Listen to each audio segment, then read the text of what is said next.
खास खबर में हम बात करेंगे आज खास एजेंडे पर।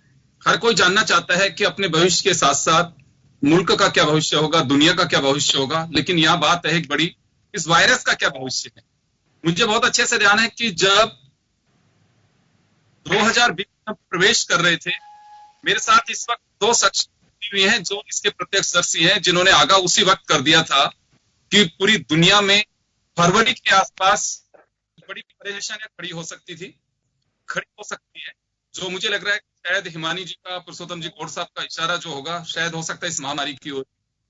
खैर चलिए मैं अब आगे बढ़ाऊंगा और हमारे साथ पुरुषोत्तम गौड़ साहब जाने माने ज्योतिषाचार्य और हिमानी जी जानी मानी टैरो कार्ड रीडर साथ में है, मुकेश पनिया जी हमारे साथ में है जाने माने।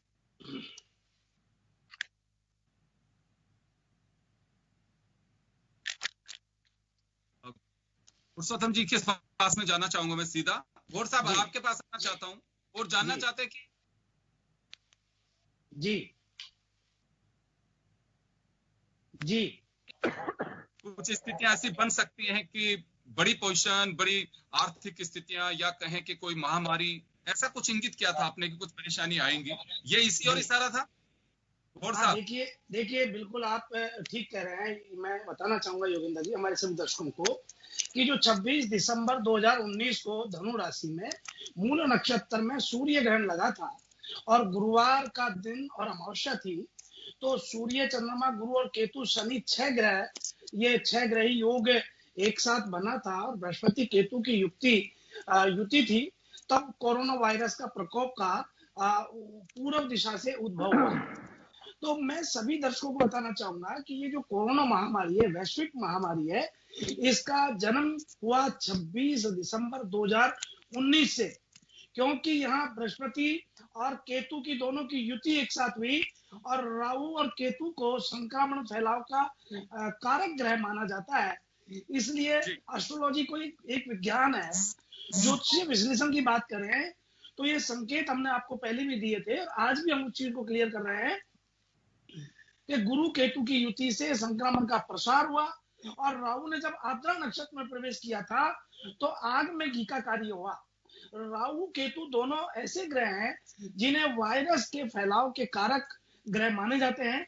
और हम भारत की कुंडली की बात करें तो 22 मार्च 2020 को मंगल ग्रह सेनापति अपनी उच्च राशि में मकर राशि में प्रवेश कर गए हैं और 30 मार्च 2020 को बृहस्पति अपनी नीच राशि, बृहस्पति की नीच राशि मकर राशि तो प्रवेश कर गए हैं, जो कि नीच भंग राजयोग भी बनाता है। मैं आपको कुल मिला के बताना चाहूंगा कि 14 अप्रैल को जो 11:54 पर सूर्य अपनी उच्च राशि मेष राशि में आए हैं, तो यहां से इस संक्रमण का फैलाव का कारक जो है राहु है, मगर सूर्य अपनी उच्च राशि में आने से सूर्य को आरोग्य का कारक माना जाता है। और 26 अप्रैल को बुध मेष राशि में आ रहे हैं, जो सूर्य और बुध दोनों आपस में मित्र ग्रह हैं। इसलिए इस भयानक प्रकोप को धीरे धीरे निजात दिलाने में काफी सहयोग कारक रहेंगे। लेकिन मैं साथ में एक बात और बताना चाहूंगा कि 14 मई को गुरु वक्री होकर के गोचर करेंगे और अपने उच्च के फल देने लगेंगे। इसलिए निश्चित रूप से 14 मई के बाद जाकर के और ये जो कोरोना वायरस वैश्विक महामारी का जो आज हम बहुत प्रताड़न देख रहे हैं, इससे थोड़ा हमको निजात मिलना शुरू होगा। और अभी ये हम बताना चाहेंगे कि ये लंबा चलने वाला है, ये लंबी बीमारी है और ये लंबा चलने की स्थिति संकेत करता है, क्योंकि जो बृहस्पति जी मैं आऊंगा गौड़ साहब, वापस आपको लूंगा। मैं एक बार मैं हिमानी के पास में जाना चाहूंगा कि हिमानी जी के टैरो क्या कह रहे हैं इस वक्त, इस कोरोना का जो भविष्य है उसको लेकर के हम जानना चाहते हैं। टैरो कार्ड क्या कहते हैं हिमानी जी? कार्ड्स को लेकर तो एक चीज बहुत अपन ने उस समय भी हमने डिस्कस किया था और आज भी मैं उसी चीज को बोलूंगी कि कार्ड्स में ये चीजें जो कंट्रोल में लेकर आ रही हैं, जो टैरो अभी कोरोना जो स्प्रेड हो गया है वो 22-23 मई के बाद से परिस्थितियां काफी हद तक कंट्रोल में आने लगी। तो मुझे लगता है कि अभी का जो ये सूर्य को जो अवस्था है अश्विनी नक्षत्र में प्रवेश करते, अश्विनी क्योंकि औषधियों का कारक है, तो जो औषधियां उत्पन्न होंगी सूर्य के उच्च के होते ही, अपने नक्षत्र में आते ही, औषधियों में यानी कि जो दवाई अब तक नहीं खोजी जा सकी है, अब तक राइट। इसका वैक्सीन नहीं बना है, ट्रीटमेंट नहीं शुरू हो पाया है ढंग से, सिर्फ फ्लूक्स चल रहे हैं, तुक्के चल रहे हैं, जो लग गई दवाई ठीक है, वो अश्विनी नक्षत्र पूरी मदद करेंगे औषधि निर्माण में, औषधि की खोज में। तो आने वाले इस 1 महीने के अंदर डेफिनेटली, जहां तक ग्रहों की हिसाब किताब देखे, तो मुझे लगता है कि औषधि मिल जानी चाहिए।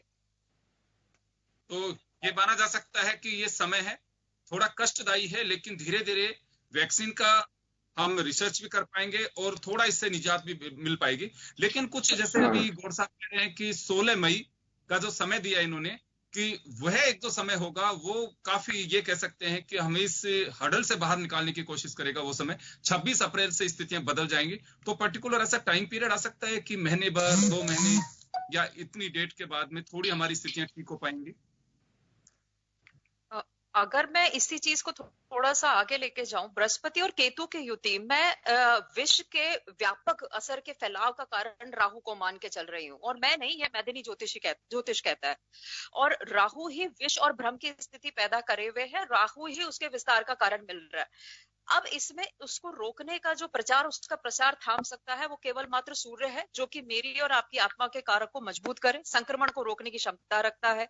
तो ये जो उच्च का सूर्य 1 महीना रहेगा, डेफिनेटली हमें इसमें हेल्प मिलेगी। इसके साथ ही राहु अपने आद्रा नक्षत्र से उल्टा चलते हुए मृगशिरा नक्षत्र में आ जाएंगे 21 मई को, और ये जो 20-21 मई को इनका अपना नक्षत्र परिवर्तन होगा, वो उस स्थिति में नहीं होंगे जितने अभी प्रबल है। आद्रा राहु का स्वयं का नक्षत्र है, अभी राहु अपनी प्रचंड अवस्था में दिख रहा है मुझे और आपको। तो विष जो फैला रहा है मेरे और आपके मन में, ये जो वहम जो फैला रहा है, भ्रम, और ये जो पूरा फैलाना इसने कर दिया, बहुत ज्यादा नुकसान फैला दिया, उसमें कमी आएगी आद्रा में प्रवेश के बाद। तो हम लोग ये मान के चलते हैं नक्षत्रों के हिसाब से कि 20-21 मई के बाद राहु की इस गति में कमी आती है। इसका मतलब राहु नियंत्रण में आना शुरू हो जाएगा, जो कि परिस्थितियां पूरी तरह से नियंत्रण सितंबर के आसपास आपके पूरी तरह से कंट्रोल में हो। जी, थोड़ा इंतजार करना पड़ेगा। चलिए मुकेश जी के पास जाना चाहूंगा मैं। मुकेश जी, क्या भविष्य कोरोना का? दुनिया की बात करें, राजस्थान की बात करें, हिंदुस्तान की बात करें? हाँ, हिंदुस्तान के परिप्रेक्ष्य में इसका मार थोड़ा कम रहेगा, क्योंकि यहाँ धर्म काफी है, और जहाँ पे अधर्म है वहां पे इसकी चोट ज्यादा रहेगी। और इसके अंदर जो एक प्लेनेट जो अपन डिस्कस काफी लोग नहीं करते हम, वो है प्लूटो। प्लूटो की जो मार है वो भी जो धनु राशि में चल रही थी, वो धनु से वो शिफ्ट हो गया है अभी मकर राशि में। और प्लूटो की मार ऐसी होती है जो बहुत लंबी होती है। प्लूटो जो है यम जो है वो क्या है कि यमराज का काम करता है।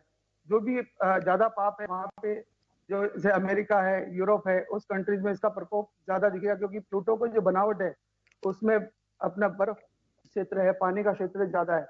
तो अमेरिका, यूरोप साइड में इसका ज्यादा प्रकोप वगैरह रहना है। जहाँ पे अपना इंडिया है, कॉन्टिनेंट्स वाइज यहाँ पे थोड़ा मार कम रहेगा। हाँ, धर्म और अधर्म पे काफी डिपेंड करेगा। जहाँ पे धर्म रहेगा, जो पूजा पाठ करते हैं, उनके ऊपर प्रकोप का असर कम रहेगा। और धीरे धीरे ये, जैसे कि अभी पंडित जी ने बताया, उस समय जो है काफी उनका आंकलन सही है। और 28 मई मेरे से किसी ने प्रश्न कुंडली पूछा था आज से 3-4 महीने पहले, तो मैंने बोला 28 मई से इसका प्रकोप खत्म होना चालू होगा शनै शनै, और सितंबर के अंदर जो है जाके आपको लग जाएगा now it's over, people are living in a quite easy way. और व्यवसायिक गतिविधियां भी जो है मई से शायद चालू हो जाएगी।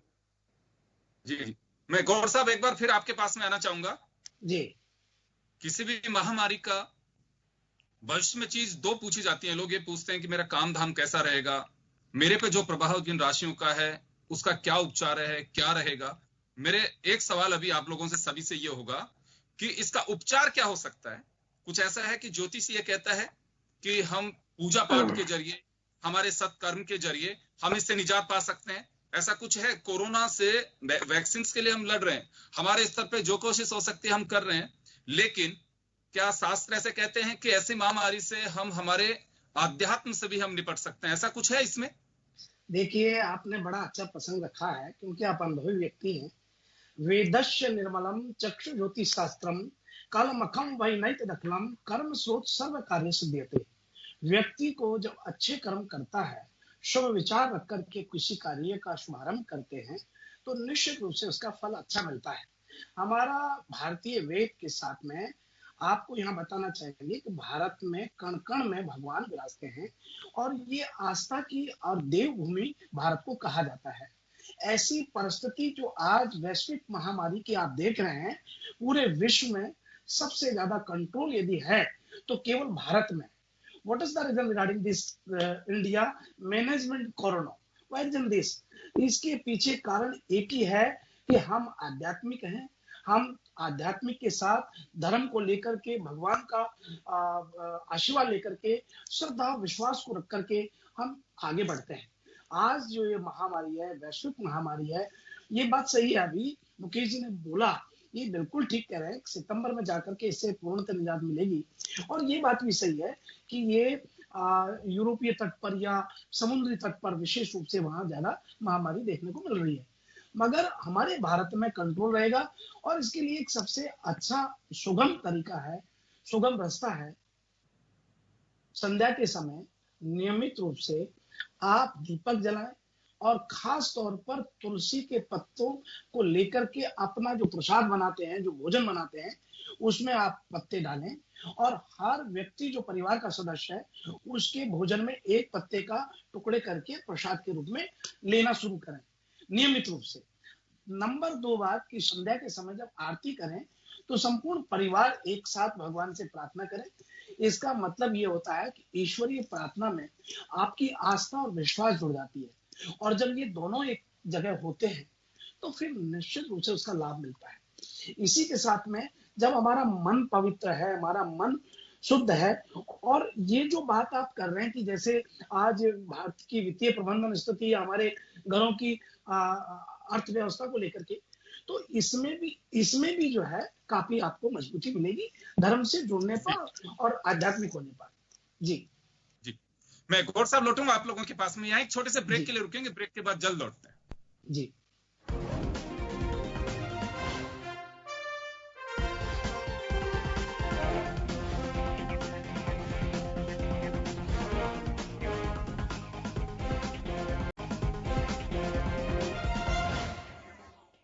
ब्रेक के बाद एक बार फिर आपका स्वागत है। आप देख रहे हैं खास खबर। बात कर रहे हैं एक ऐसे खास मुद्दे पर जो हर कोई जानना चाहता है कि कोरोना का भविष्य क्या है और क्या हमारा अध्यात्म, हमारा धर्म, हमारी संस्कृति इसके इलाज के लिए कुछ ऐसे उपचार भी बताती है कि जिससे हम निपट सके। लॉकडाउन चल रहा है, पहले 21 दिन, फिर 19 दिन, यानी कि 40 दिन पूरे मुल्क को लॉकडाउन रहना है। इसके अलावा कोई उपचार भी नहीं। भरोसा आपको करना होगा सरकारों पर कि सरकार आपकी सेहत के लिए जो कर रही है वह ठीक कर रही है। आप रहिए घर में। हम लगातार कह रहे हैं कि जो घरों में रह रहे हैं, जो गाइडलाइन को फॉलो कर रहे हैं, वह भी किसी वॉरियर से कम नहीं है। चलिए मैं हिमानी जी के पास जाना चाहूंगा।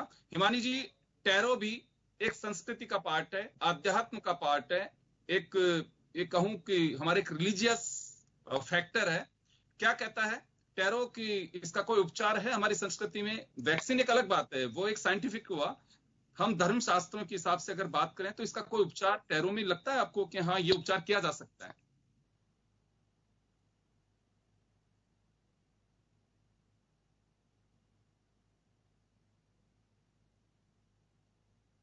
जी चलिए, हिमानी जी टेक्निकल खामी के कारण अभी जुड़ नहीं पा रहे हैं हमारे साथ में। मैं मुकेश जी के पास में जाना चाहूंगा एक बार। जी हिमानी जी, आप पे मेरा क्वेश्चन आपने सुना हो तो हम ये जानना चाहते हैं कि हमारी जो संस्कृति, हमारा धर्म है, इसके जरिए भी हम कुछ इसका सॉल्यूशन ढूंढ सकते हैं? ढूंढने की जरूरत नहीं है। आप एक चीज मैं बताऊं, पंडित जी को भी मैं थोड़ा सा उनका ध्यान खींचना चाहूंगी। राहु 18 साल में, राहु एक ऐसा ग्रह है जो इस विश्व के व्याप्त होने का कारण बनता ही बनता है। यानी कि हर 18 साल में कोई ना कोई महामारी आएगी ही आएगी। अब इसका हम पीछे जाते हैं, अगर हम वेदों में इसका उपाय ढूंढने की कोशिश करें तो हमारे ऋषि मुनियों ने पहले ही सारा विश्लेषण कर रखा है। पहला उदाहरण मैं देना चाहूंगी मार्कंडेय ऋषि द्वारा बनाई हुई दुर्गा सप्तशती का। दुर्गा सप्तशती में कई मंत्र जो महामारी को बिल्कुल खत्म करने के लिए, रोगों से मुक्त शरीर के लिए ऑलरेडी लिखे हुए हैं। वेदों की, ऋग्वेद की मैं एक वशिष्ठ ऋषि वशिष्ठ के एक ऋचा का उल्लेख करना चाहूंगी यहाँ पर। ये है 137वीं ऋचा, जिसमें ऋषि वशिष्ठ ने देवता मैत्रावरुणी के माध्यम से एक ऐसे मंत्र का निर्माण किया था जो शरीर के सभी रोगों को खत्म करने के काम आती है। इन सारी वैदिक चीजों को हम भूल गए हैं। हम अपने मंत्रों को, अपनी जो हम ये मान लीजिए कि सनातन धर्म जिसकी स्थापना का आधार वेद थे, उन वेदों के आधारभूत तत्वों को हम भूल गए। हम उन चीजों के पीछे भाग रहे हैं, हम वैक्सीनेशन के पीछे भाग रहे हैं, हम नए उपायों के। अगर हम धन्वंतरी, हम आयुर्वेद को ढंग से पढ़ लें, वेद को ठीक से पढ़ लें, वहां मुझे और आपको ये सारे उपाय निश्चित तौर पे अपने आप मिल जाएंगे। जी, तो चलिए हम ये कह सकते हैं कि अगर शास्त्रों में जो भरोसा रखते हैं, अगर उन सूत्रों को, उन श्लोकों को अगर हम सही तरीके से, शुद्ध तरीके से अगर हम स्मरण करें तो कोरोना से निजात मिल सकते हैं। हम एक बार फिर वापस उसी काल में जाएं कि जिसमें निश्चित रूप से ये कहा जाता था कि हमारी औषधियां, हमारे शास्त्र, हमारे वेद, हमारे पुराण किसी भी परेशानी को बाहर निकालने का एक बड़ा यंत्र के रूप में काम करते हैं। चलिए मैं मुकेश जी के पास जाना चाहूंगा। मुकेश जी, क्या मानना आपका कि हमारी जो विधियां हैं वो कुछ इस महामारी से बाहर निकाल सकते हैं? हम उनका उच्चारण करें, उनका स्मरण करें। बिल्कुल साहब, आज के समय में जो है कॉमन मैन जो है कोई भी, और भारत की जो संस्कृति है, जो संस्कारों से वशीभूत है, तो कोई भी व्यक्ति पहले अपने आप को जो है, अपनी आभा मंडल को, ओजस को तेज करे। वो किस तरह? या तो कोई गुरु है तो गुरु मंत्र का जाप करे, अपने अति उत्तम है उसके लिए। और उसको कोई ज्यादा ऋचाएं पढ़ने की जरूरत नहीं है। अगर वो ध्यान करता है, कोई भी अपने बीज मंत्र, अपनी राशि का, उसका अगर वो करे जाप, तो उसकी ऑरा जो मजबूत होगी, तो कोई भी वायरस उस ऑरा के अंदर नहीं आएगा। उस पैरामीटर में 1 मीटर पहले से ही वो उसको छूट जाएगा। और उसको जप करना है, दान करना है। दान करना है भावनाओं के साथ, भावनाओं से बांटोगे, शेयरिंग करोगे, तो आपके बीमारी आपके घर में नहीं आएगी। ये मेरा मानना है। और भारत के अंदर जो है, लोग काफी सीधे हैं और कटुता नहीं है। थोड़ा सा जो सीखा है वो पाश्चात्य से सीखा है, इसका ही आज अभी अपन थोड़ा बहुत भोग रहे हैं। जानवरों पे अत्याचार बंद करो, तो अपने आप ही जो है आपके घर में खुशहाली आनी है। तो इसके लिए जो है मैं कहता हूँ, अपने जो भी मंत्र है उनकी राशि के, उनका जो है एटलीस्ट 11 बार, 21 बार, या 1 माला, 3 माला, 5 माला रोज करे, बैठ के मेडिटेशन करे और प्रेयर करे। प्रेयर में बहुत शक्ति है। तो इससे जो है कि अपना घर का वातावरण सही होगा। कपूर की धूनी जलाए घर के अंदर, तो वायरस वगैरह आने का सवाल ही पैदा नहीं होता। और पूछिए। जी बिल्कुल, बिल्कुल आप सही फरमा रहे हैं। योग भी एक इसी के क्रिया बताई जाती है। हमें कहा जाता है कि आपको स्वस्थ योग तो आप बहुत जरूरी एक्सरसाइज करिए। है। आत्मा से जुड़ेगा आदमी, अपना ओजस तेज करेगा, अपना ऑरा के अंदर कैसे आएगा? कोई बीमारी, नेगेटिविटी ऑरा में तो ब्रेक करेगी। ऑरा अगर कमजोर होगी तो आदमी बीमार होगा ही वो। तो this is the right time, lockdown time है। ऑरा अपनी मजबूत करे, देश के लिए प्रेयर करे अपने, और चारों तरफ वायुमंडल के अंदर अच्छाइयों को फैलाए। बिल्कुल, इसमें कोई संदेह नहीं है। और हम अगर हमारे प्राकृतिक संसाधनों की ओर हम जाएं वापस, तो निश्चित रूप से काफी कुछ हद तक आपको एक सेटिस्फेक्शन मिलेगा। जैसे योगा के लिए कहा जाता है कि आप योग करिए सुबह में, आप सूर्य देव के उदय के साथ अगर आप अपनी दिनचर्या का शुरुआत करते हैं, जिस दिन हिमानी जी ने भी कहा था कि आप सूर्य के सामने, उदयमान जो सूर्य होता है उसके सामने बैठेंगे, तो 20 मिनट भी आप बैठते हैं, तो उसकी जो किरणें हैं, एंटीऑक्सीडेंट्स होते हैं उनमें, आपको निश्चित रूप से वो एनर्जी देते हैं और आपको विकार जो होता है उससे बाहर भी निकालने की कोशिश करते हैं। चलिए, मेरा सवाल यहाँ पे ये होगा कि मैं जो स्थितियां देख रहा हूँ, निश्चित रूप से कोई ना कोई अगर हंगामा, दंगा, फसाद, कहा जाता है कि ग्रह काफी हद तक उन परिस्थितियों को सपोर्ट करते हैं।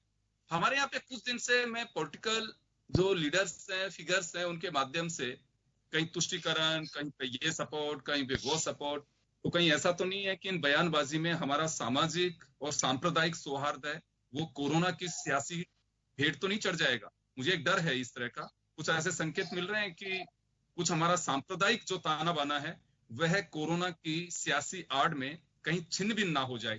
तो क्या कहते हैं आप लोगों की कोशिश? देखिए, बृहस्पति और केतु, बृहस्पति अर्थात विद्वता, केतु यानी कि विभक्त कर देना। तो बृहस्पति और केतु की युति तो आपकी और हमारी सबकी अकल को 2 टुकड़ों में विभक्त कर चुकी। आज अगर मैं चाहूं या ना चाहूं, बृहस्पति धर्म का भी कारक है, आपकी शिक्षा का भी कारक है। तो किसी भी उच्च स्थान पर बैठा हुआ व्यक्ति इस समय अपनी अकल और अपने विवेक से काम नहीं ले रहा। अगर सिर्फ इस चीज को भी लिया जाए कि केवल आप और मैं किस राजनीति के शिकार हो रहे हैं, या राजनीति की भी बात की जाए, तो उच्च का मंगल जो शनि के साथ युति बना के इस समय बैठा है, वो कहीं ना कहीं प्रचंड नुकसान का, किसी ना किसी भारी व्यथा का। आपको ध्यान होगा अभी जब शायद हमने पहला एक प्रोग्राम रिकॉर्ड किया था तब मैंने कहा था मंगल जब उच्च में आएगा शनि के साथ में, तो उस समय पे प्राकृतिक आपदाएं भी हमें हैरान और परेशान कर सकती हैं, जो कि ये जो भूकंप की गतिविधियां, तूफान आ गया अमेरिका में, तो ये कहीं ना कहीं प्रकृति अपना रूप ले रही है। लेकिन मुझे इससे लगता है कि जो विवेकवान व्यक्ति है, विवेकवान मनुष्य है, शिक्षित मनुष्य है, संयम बरतने की आवश्यकता है। इस समय हम सबको समझने की, निष्पक्ष रूप से समझने की आवश्यकता है। सिर्फ व्यक्तिगत स्वार्थ को अगर हम सर्वोपरि रखेंगे तो ये मान लीजिए कि आप राहु के भ्रम जाल में स्पष्ट रूप से फंस गए हैं। और अगर आपको ये समझ आ गया है कि मैं विष या राहु के जाल में फंस गया हूं, तो उपाय के तौर पे अपने सूर्य और बृहस्पति को जागृत कीजिए, अर्थात सूर्य का दान करें, सूर्य के ओम घड़ी सूर्याय नमः या इस तरीके के किसी भी मंत्र का, बृहस्पति ओम ब्रह्म बृहस्पति नमः, इन मंत्रों का जाप करने से आप अपनी पवित्र और सात्विक ऊर्जाओं का उत्थान कर रहे हैं। यकीनन ये ग्रह आपको मदद करेंगे किसी भी विष के प्रभाव में आने से। पंडित जी ने बहुत अच्छी बात बोली आभा मंडल की। 7 चक्र है हमारे, 7 चक्रों पर जब हम ध्यान केंद्रित करते हैं उनकी ये प्रॉपर ध्वनि होती है। और नाद को आपको ध्यान होगा, मैं आपसे पिछले प्रोग्राम में बैठी थी तब भी हमने नाद और ध्वनि के उपाय की जिक्र किया था, और मैं बार बार यही कहती हूँ, ध्वनि के महत्व को समझिए। ये घंटे बजाना केवल घंटे बजाना नहीं है, नाद को, उन ध्वनियों को, ओम यम रम लम शम वम, ये जो ध्वनियां है ना, वो मेरे उन 7 चक्रों की ऊर्जाओं को जागृत कर रही हैं, उनको उद्वेलित कर रही हैं, जो मेरी रक्षा करेंगे, हम सबकी रक्षा करेंगे। उन ध्वनियों पर काम करें, उन ध्वनियों को समझें, उनका निरंतर उच्चारण करके वो नाद अपने आसपास बनाए रखें, जो आपको स्वस्थ रखेगा, निरोगी रखेगा, विष मुक्त रखेगा। जी, गौड़ साहब के पास जाना चाहूंगा मैं। जी गौड़ साहब, मेरा जो संदेह है, मैं देख रहा हूं कुछ देर पहले भी लगातार जो हमारे यहाँ बयानबाजी बढ़ती जा रही है कि कोई किसी पे आरोप लगा रहा है, कोई किसी पे आरोप लगा रहा है, और मुझे लगता है कि हमारे यहाँ जो सियासत है उसका एक अद्भुत नजारा दिखता है कि हम ऐसे अवसर भी तलाश लेते हैं कि जिसमें पूरा हिंदुस्तान किसी चीज से जूझ रहा है, पूरा दुनिया उससे जूझ रही है, लेकिन हमारे यहाँ पे राजनीतिक समीकरण साधने में हम पीछे नहीं हटते हैं, वो कोई भी पार्टी है। क्या लगता है आपको, ये कुदृष्टि कोरोना की जो है या दुनिया की है, कहीं हमारे सांप्रदायिक सौहार्द पे तो कोई असर नहीं डालेगी? देखिए, ये बिल्कुल आपका प्रसंग बहुत ही महत्वपूर्ण है, पर बहन हिमानी जी ने जो बात कही, ये बात ठीक है कि अभी जो केतु और बृहस्पति की जो युति है वो भी एक बात है। इसके अतिरिक्त मुकेश जी भी यहाँ बात कर रहे हैं कि आज की जो परिस्थिति और स्थिति बनी है, जो ग्रहों का हम देख रहे हैं समीकरण या विश्लेषण जो करना चाह रहे हैं, उस बीच में हम इतना ही कहेंगे कि कौन किसके ऊपर आक्षेप लगाता है, क्या करता है, ये तो मैं राजनीतिक भाषा नहीं जानता और हम नहीं बोल सकते उस पर, मगर मैं इतना जरूर जानता हूं कि प्रत्येक व्यक्ति भारत का इस समय इस कोरोना महामारी को हराने में लगा हुआ है, और वो किसी रूप में भले ही अपना स्वार्थ साध रहे हो, मगर उनको इसका कोई लाभ नहीं मिलने वाला। लाभ यहाँ भारत की धरती पर परमात्मा का आशीर्वाद है, इसलिए लाभ वही है जो सत्य और धर्म पर चलेंगे, और सत्य और धर्म एक ही होता है जब बृहस्पति देव, और बृहस्पति देव इस समय नीच भंग राजयोग बना रहे, अपनी नीच राशि में प्रवेश कर चुके हैं 29 मार्च को। इसलिए ये मैं आपको बता दूं कि ये मति भ्रम करने वाली और एक राह से भटकाने वाली बात है। बाकी इसका कोई हालांकि प्रभाव पड़ रहा है, लेकिन विशेष कोई बात नहीं। हम इतना कहेंगे, इस कोरोना महामारी से छुटकारा के लिए महामृत्युंजय का यदि बन सके तो घर में सुबह शाम एक माला हो जाए 108 मनी की, या फिर योगेश जी प्रातः कालीन सुबह सूर्य उदय होने के साथ ही आदित्य हृदय स्तोत्र का पाठ किया जाए, या फिर इसका मंत्र जो है ओम आ कृष्ण रसा वर्तमानो निवेशन मृतम मृतम चेहरे सविता रथी देवो याति भुवनानि पश्यन् सूर्याय नमः आदित्याय नमः भास्कराय नमः दिवाकराय नमः सविताय नमः। इस प्रकार से ये 5 पर्यायवाची सूर्य के बोल करके जल अर्पण करें, उसमें सफेद अक्षत या फिर पतासा डाल करके अर्पण करें। इस प्रकार से देखिए ये बात सही है, क्योंकि सूर्य आरोग्य का कारक माना जाता है, और ये जो शुभ संकेत जो देने की स्थिति बनती है ये 14 अप्रैल से बन चुकी है। मैं आपको पुनः एक बात और बताना चाहूंगा, और मणि जी भी इस बात को कह चुकी हैं कि यहाँ 14 मई को गुरु वक्री होकर के गोचर करेंगे, तो गोचर करने वक्री होने पर ये उच्च का फल देने लग जाएगा। तो जैसे ही बृहस्पति उच्च का फल देंगे तो इस महामारी से पीछा छूटता हुआ नजर आने लगेगा। और निश्चित रूप से आप मान लीजिए कि भारत में इसका प्रकोप रहा, मगर उतना नहीं जितना और देशों में फैला है। और यहाँ नियंत्रण रहेगा और आगे भी नियंत्रण रहेगा। कोई डरने की आवश्यकता नहीं है। अपने घरों में तुलसी हर घर में होती है, तुलसी का पत्ता जरूर सेवन करें, क्योंकि तुलसी को प्रसाद के रूप में माना जाता है। 56 प्रकार के भोग भगवान को अर्पण करने के पश्चात भी तुलसी निकाली तो अर्पण नहीं होता है। तुलसी डालने पर वो एक आरोग्य कारक हो जाता है और वो प्रसाद के रूप में हो जाता है। वो आपके स्वास्थ्य को, आपके मन को, आपके व्यवहार को, आपके विचार को नियंत्रित और नियंत्रण रखता है। इसलिए हम लोग भारत की धरती पर हैं और निश्चित रूप से कितनी राजनीति हो, कितना ही कुछ हो, ये तो है कि ग्रह अपना चाल दिखाएंगे। मगर जब आदमी किसी के ऊपर कोई माया कितना ही करे, मगर जब व्यक्ति धीर वीर और सहज और सत्य और सरलता से अपना जीवन जीना चाहता है तो उसको कोई नहीं ला सकता। फिर वो अपने, जैसे राम जी थे, अपनी मर्यादाओं में रहे, तो मर्यादा में कितना ही संकट आए मगर वो अपनी मर्यादा में ही रहे। तो व्यक्ति को नियंत्रित अपने स्वभाव से रहना चाहिए। बाकी ये तो सब राजनीति में ऊपर नीचे कोई भी चीज हो, राजनेता छोड़ते नहीं, आप तो जानते हैं, खुद भी जानते हैं।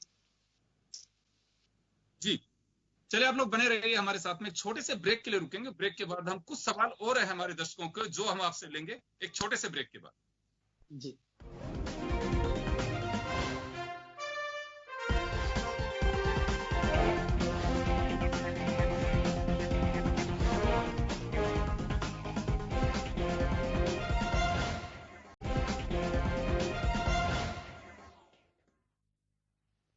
ब्रेक के बाद एक बार फिर आपका स्वागत है। आप देख रहे हैं खास खबर। बात कर रहे हैं हम कोरोना का भविष्य क्या है, पूरी दुनिया में क्या रहेगा, हमारे मुल्क में क्या रहेगा, हमारे प्रांत में क्या रहेगा।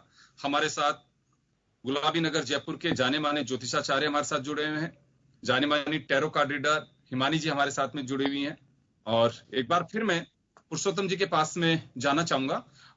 गौर साहब, हम बात कर रहे थे, जैसे मैंने हिमानी जी से भी अभी बात की कि कुछ इसका उपचार को लेकर के हमने पहले बात की। उसके बाद में हमने किया कि हम कर क्या सकते हैं, क्या सांप्रदायिक सौहार्द पे को फर्क पड़ेगा। मैं आप लोगों से आपके विचार जाने, लेकिन मैं मुकेश जी से एक बार फिर जानना चाहूंगा कि क्या हमारे सांप्रदायिक सौहार्द पे इसका कोई असर पड़ सकता है। मुकेश जी, हाँ, सांप्रदायिक सौहार्द पे ज्यादा कोई असर पड़ना नहीं है इस बार, वायरस का असर तो निश्चित रूप से इंसान पे पड़ रहा है, लेकिन हमारे पॉलिटिकल बयानबाजी जो कोरोना के दरमियान आ रही है उससे मुझे चिंता है। कहीं ऐसा तो नहीं होगा कि कोई ग्रह गोचर हमारे नेताओं से कुछ कहलवाना चाह रहे हैं और फिर ये स्थितियां बिगड़ रही हो। ये ग्रह गोचर की जो स्थितियां बनी है, कोई इशारा कर रही है। ये वायुमंडल को जब कार्बन डाइऑक्साइड को सारा स्क्वीज कर लिया है प्लेनेट से, तो जितनी गंदगी है वो एक साथ में स्क्वीज हो जाएगी। जिनके दिमाग में कोई खराबी है, देखो 100% आदमी बिल्कुल क्लियर होता नहीं है सोसाइटी में। 20% जो भी मैलिगेंसी है वो भी धीरे धीरे चली जाएगी। जो भी इस तरह के उत्पाद करना चाहता है, कोई दिमाग विजुअल्स फैलाना चाहता है, तो वो अभी आने वाले टाइम में चला जाएगा, क्योंकि वायुमंडल प्योर हो गया है, दिमाग में क्लैरिटी आनी चालू हो गई। Now they are going to a new world. आज जात पात से ऊपर आ जाएगा लोग आने वाले टाइम में। पहले रोटी चाहिए और शांति चाहिए उसको। और अभी जो इतना ज्यादा बढ़ गया था कॉर्पोरेट वर्ल्ड कि हर आदमी भाग रहा है पैसों के पीछे, उसको जिंदगी को सुकून नहीं है। Now everybody is praising this period. उसको चाहिए शांति। और हर आदमी अब जान चुका है humanity is the one prime factor. कोई जात पात नहीं, आदमी को शांति चाहिए बच्चों के साथ, फैमिली के साथ। और क्यों भाग रहा है, कैसे भाग रहा है, ये पृथ्वी ने थप्पड़ मारी है खींच के, और अभी नहीं सुधरेगा आदमी तो वो खत्म हो जाएगा इस दुनिया से। ये तो पूरे देश की जनता को क्वारंटाइन कर दिया, बीवी बच्चों के साथ ही टाइम स्पेंड कर रहे हैं इस समय तो लोग। नहीं, टाइम स्पेंड कर रहे हैं। दे आर, अगर वो थोड़ा सा अगर अपने आप को जो है मेडिटेशन वगैरह प्राणायाम करें, this is the best time to regenerate energy. ठीक है, जैसा आप मैसेज दोगे ब्रह्मांड को वो जल्दी आएगा। अब देखो बाहर बगीचे वगैरह फूल खिल रहे हैं अपने आप आराम से, तारे नजर आ रहे हैं। क्या ये परिवर्तन नहीं है सबसे बड़ा? तो इंसानों के दिमाग क्या, चंद्रमा से तो चलता है सारा, चंद्रमा की रेस डायरेक्ट आ रही है। जो 5% जो लोग हैं, असूर्य शक्ति सब जगह होती है, सभी के अंदर आती है, कहीं ना कहीं से नेगेटिविटी आती है। बट ये प्लेनेट की जो पोजीशन देख रहा हूँ सभी की, सैटर्न आज 7 डिग्री का हो गया है, जुपिटर 1 डिग्री का है अभी, और मंगल जो 17 डिग्री का है, जैसे जैसे डिग्री बढ़ेगी ये, और ये आद्रा नक्षत्र मृगशिरा में जैसे आएंगे, आद्रा जो है आशुरी शक्ति है, वो बृहस्पति की दूसरी वाइफ थी तारका। अब जैसे मृगशिरा आएगा तो चतुर ज्ञान का उत्पन्न होगा, मृगशिरा नक्षत्र में आते ही राहु का, तो सभी के चक्षु खुल जाएंगे, उनको समझ में आ जाएगा दाल रोटी खानी है, इस प्लेनेट को गंदा नहीं करना है, स्वच्छता से रहना है, ईमानदारी से रहना है। तो काफी कुछ चेंज आने वाला है, आप देखिए आने वाले टाइम में जो पहले युग हुआ करता था उसी और बढ़ रहे हम। चलिए, कई बार मैंने सुना है कि सतयुग आएगा, कलयुग जाएगा, ऐसी कुछ चीजें सुन रहा हूं, तो खैर आप लोग संकेत दे रहे हैं। चलिए मानी जी, मैं आपके पास आना चाहूंगा। एक बड़ा सवाल ये है कि कभी भी इस तरह की उथल पुथल होती है तो सबका ध्यान जाता है कि मेरे जॉब्स का क्या होगा, नौकरियां क्या होंगी, मेरे परिवार की, मैं जिस ऑर्गेनाइजेशन में काम कर रहा हूं वो कितना सफर कर पाएगा, या फिर हम कितना इससे गेन कर पाएंगे। तमाम जो चीजें होती हैं हर व्यक्ति के जहन में चलती हैं, ये आपके भी चल रही होंगी कि वास्तव में मेरे जो परिवार के लोग हैं या मेरे साथ जुड़े आध्यात्मिक जो लोग हैं उनका कैसा भविष्य होगा। तो यहां मैं एक बात जानना चाहता हूं कि वास्तव पूरी दुनिया की इकोनॉमी, भारत की इकोनॉमी, इस पर क्या असर पड़ने वाला है इसका? जब भी हम अर्थव्यवस्था या अर्थशास्त्र की बात करते हैं तो लग्जरी के लिए हम वीनस यानी शुक्र को समझने की कोशिश करते हैं, लेकिन जब हम अर्थ यानी पैसा यानी कि धन, इकोनॉमी की बात करते हैं तो हमें बृहस्पति को समझना होगा। बृहस्पति के जो ट्रांजिशंस हुए हैं ना, उसने अर्थव्यवस्था की जो है डावाडोल की। बृहस्पति जैसे जैसे जैसे अपने नीच की राशि से आगे की तरफ बढ़ेगा, जिसमें तकरीबन 13 महीने का समय अभी और लगना है, इसमें स्थितियों में सुधार संभव नजर आता है। मेरी उम्मीद यह है कि मेरी ये चीज बहुत ज्यादा विवादास्पद ना हो, लेकिन जितना हम लोग ज्योतिष को समझे, जितना ज्यादा हमने ज्योतिष को पढ़ा, तो जहां तक जातियों के कैटेगरीज का या ये जो अभी आपका धार्मिक संप्रदाय वाला जो मुद्दा चल रहा है, ये कभी खत्म नहीं होने वाला। अनफॉर्चुनेट रीजंस हैं इसके। बृहस्पति को ब्राह्मण माना गया है, सूर्य को उच्च स्तर के जो अधिकारी वर्ग होता है उनको माना गया, शनि शूद्र माना गया है, राहु को मलेच्छ ग्रह कहा गया है। ऐसे जो गैर हिंदू, गैर सनातनी लोग हैं, तो राहु तो कहीं गायब होने वाला नहीं, वो वहीं रहने वाला है। मैं दोनों क्वेश्चंस को यहाँ पे कवर करूंगी। एक तो आपका जो अर्थव्यवस्था वाला है, बृहस्पति के उच्च होने पर, बृहस्पति के अच्छी अवस्था तक जैसे जैसे अग्रसर होगा, अर्थव्यवस्थाओं में सुधार आने लगेगा। यकीनन शिक्षित वर्ग, जो पढ़ा लिखा वर्ग है, जो सभ्य वर्ग है, उसकी अर्थव्यवस्था तेजी से नियंत्रण में आएगी। जो सिर्फ लेबर पे डिपेंडेंट है, जो सिर्फ शनि की राशि के काम कर रहे हैं, उसमें अभी व्यवधान रहेगा। यानी कि मेहनत कश जो लोग हैं उनके लिए संघर्ष की परिस्थितियां अभी तकरीबन 2 साल और ऐसी ही बने रहने वाली हैं।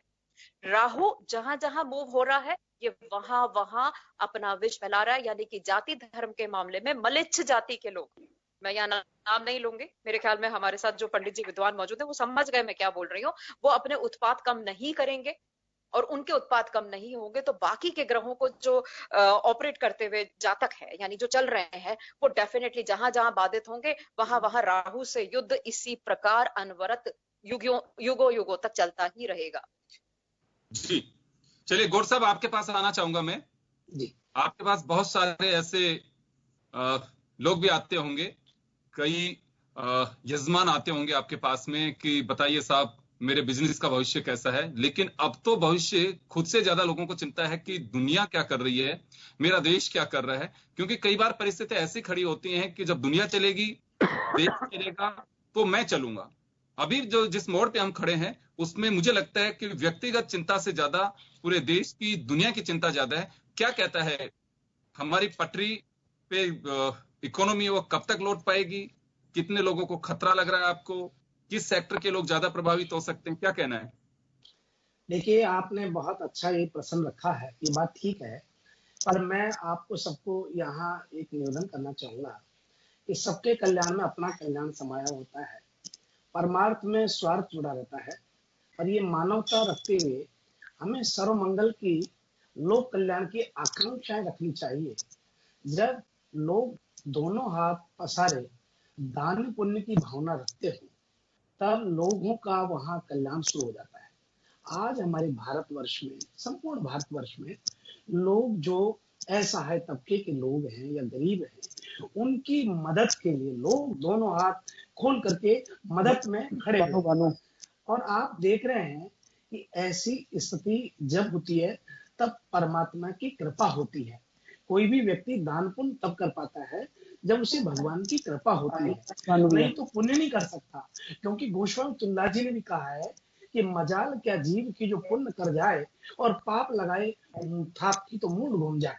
भगवान कभी भी किसी को पुण्य नहीं करने देते, और यदि कोई व्यक्ति पुण्य करता है तो उसको हजारों गुना करके देना पड़ता है। मेरा भाव यह है कि आज जो इकोनॉमिक स्थिति या अर्थव्यवस्था या भारतीय वित्तीय प्रबंधन की व्यवस्था या पारिवारिक की अर्थव्यवस्था को लेकर के जो चिंतित है वो बहुत कम लोग हैं।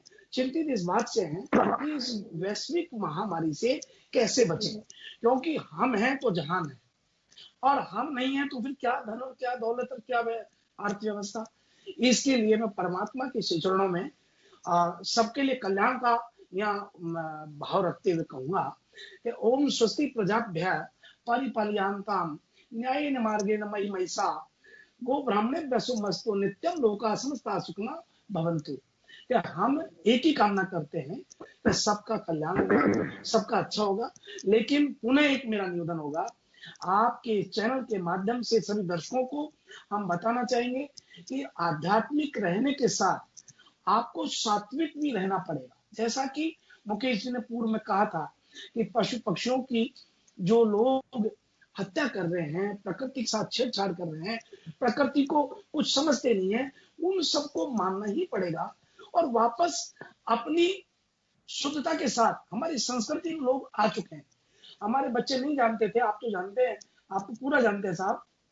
जब आप और हमारे समय में घर में प्रवेश करते थे तो हमारी माता जी हाथ पैर धुला के और अंदर हाथ बर्तनों के हाथ लगाने देती थी या रसोई में जाने देती थी, या कोई भी अतिथि आते थे पहले हाथ धोते थे, पहले साबुन नहीं होते थे, मिट्टी से धुआ करते थे, चप्पल जूते बाहर दरवाजे के बाहर खोलते थे।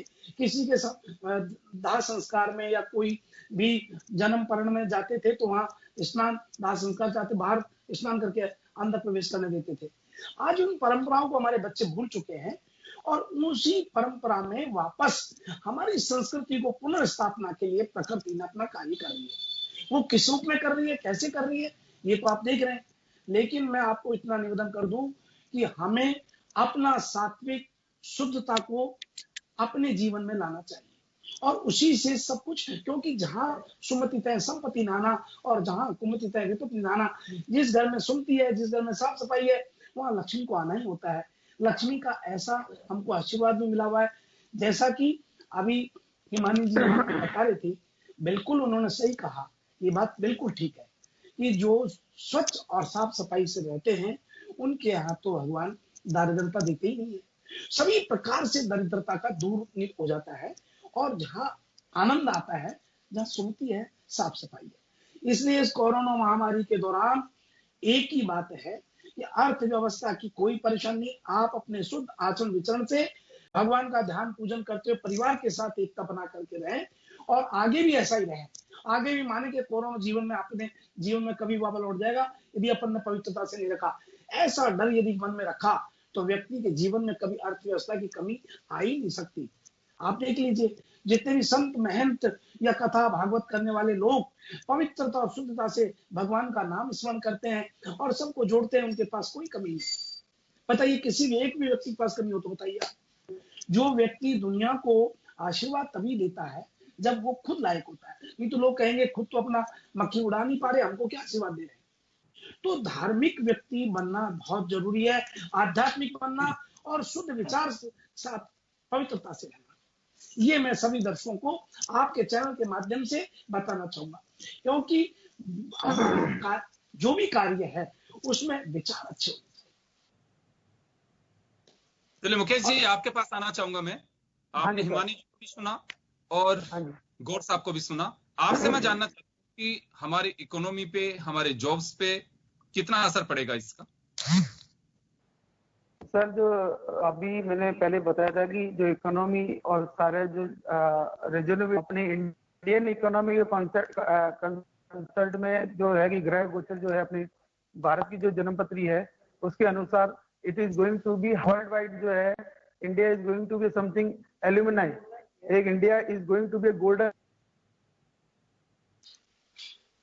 जी जी, वो टाइम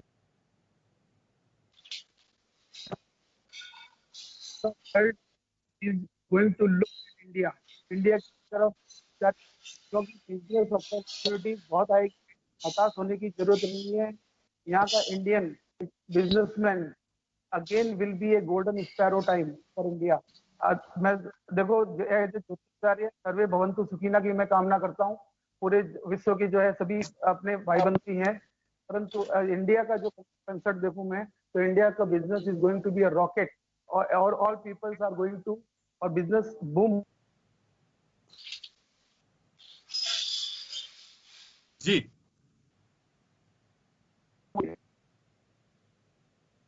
जी मुकेश जी, टेक्निक, हाँ इंडिया जो, क्योंकि इंडिया की जो भारत की जो जन्म है उसके अनुसार जो ग्रह गोचर है वो इंडिया की तरफ अपॉर्चुनिटी सामने से आएगी। अभी हर कंट्री जो अपने इंडिया की तरफ देख रहा है, और माननीय जो अपने प्रधानमंत्री है स्वयं सात्विक, जो राजा अच्छा हो तो प्रजा तो सुखी रहनी है,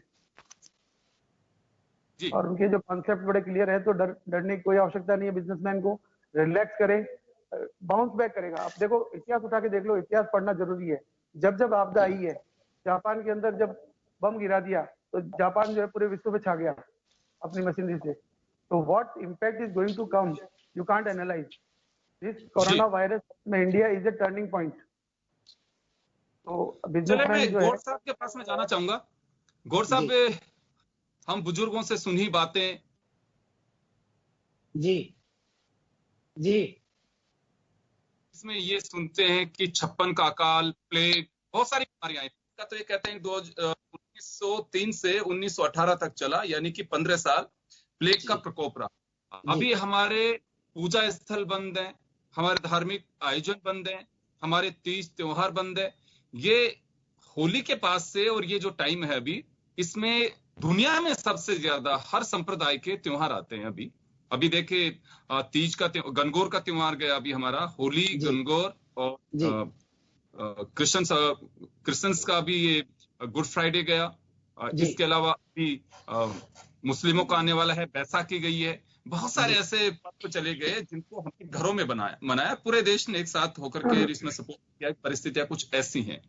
कभी सोचा कभी किसी ने कि इस तरह की परिस्थितियों में भगवान, अल्लाह, ईश्वर, वाहेगुरु लॉकडाउन की उसमें चले जाएंगे? कुछ इसका असर पड़ता है कि, क्योंकि मैं ये सवाल मेरा इस वजह से, हम रामायण और महाभारत देखते हैं, कई बार ऐसी स्थितियां हो कि निशाचर राक्षसों का जब प्रभाव रहा तो भगवान और जो देवलोक में जो लोग रहते थे उन्हें भी काफी अपने सुरक्षा के उपाय करने पड़ रहे थे।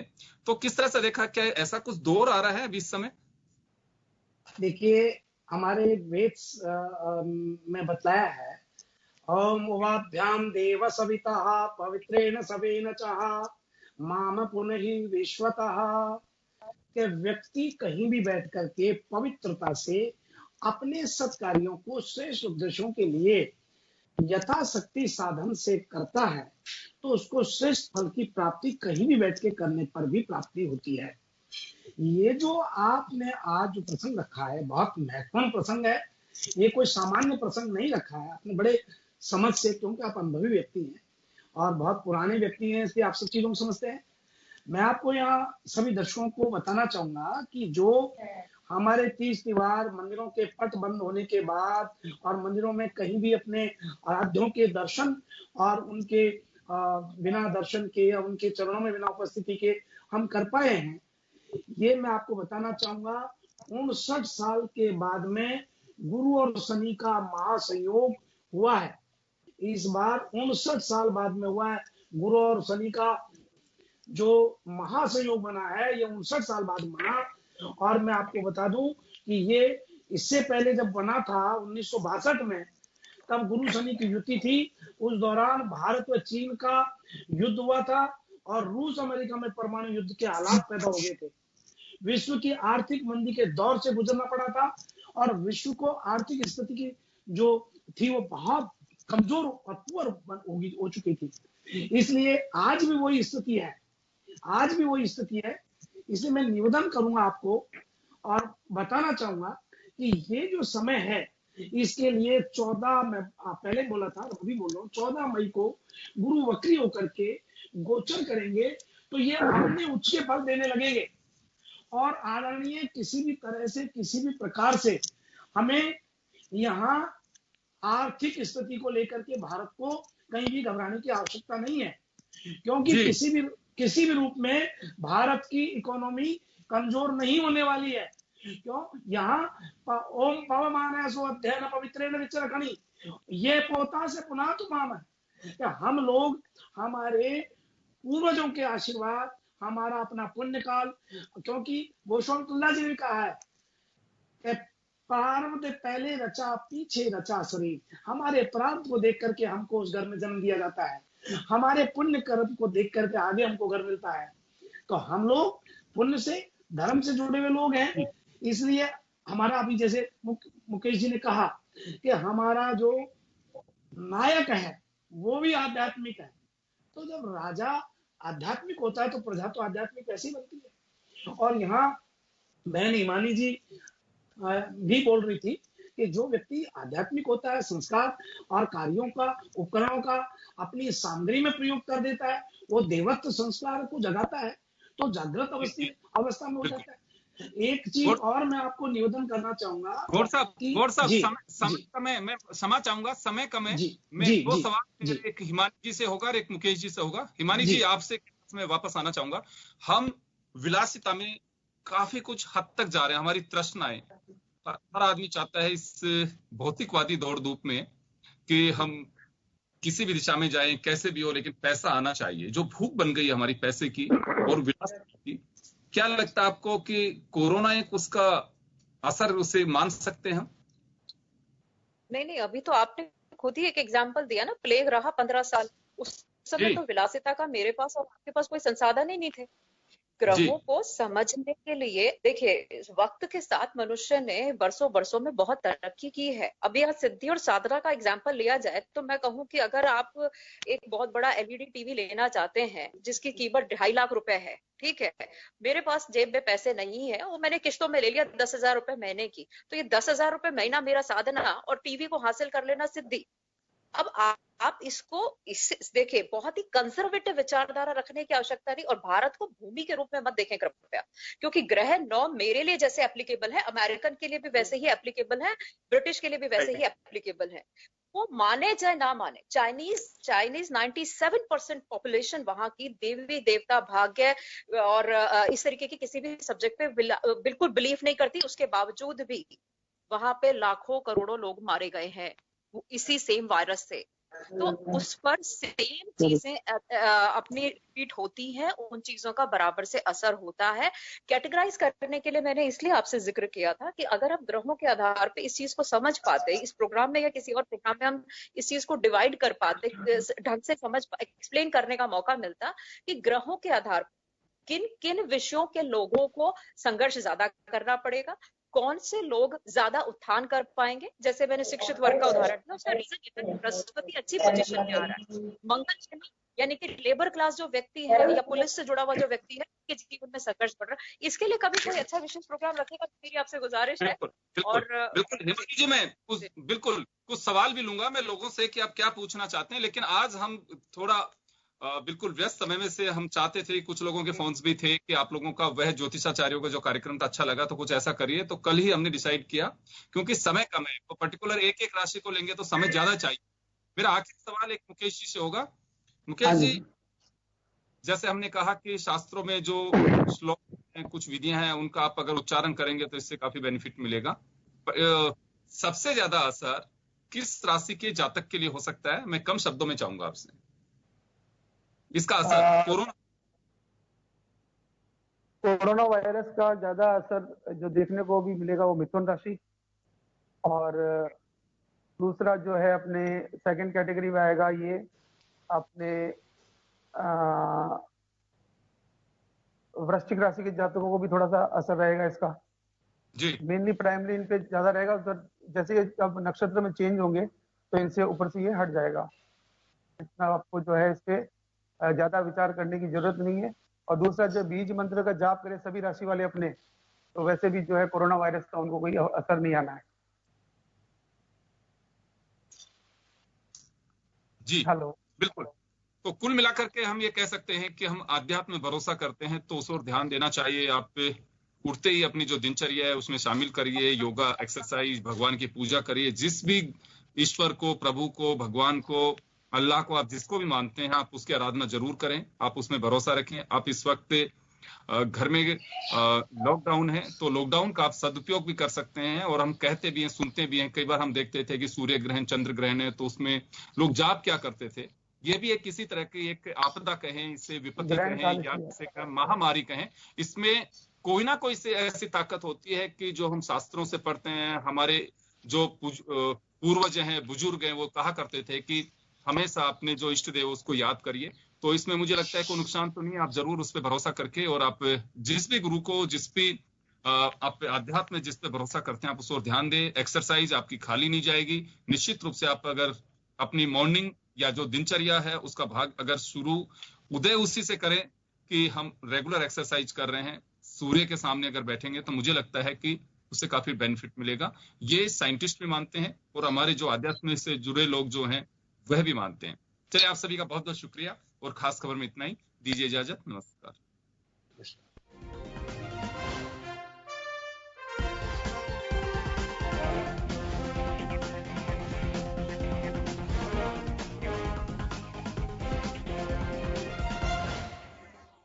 जन टीवी की लेटेस्ट अपडेट पाने के लिए हमारे चैनल को जरूर सब्सक्राइब करें और नोटिफिकेशन पाने के लिए बेल आइकॉन दबाएं।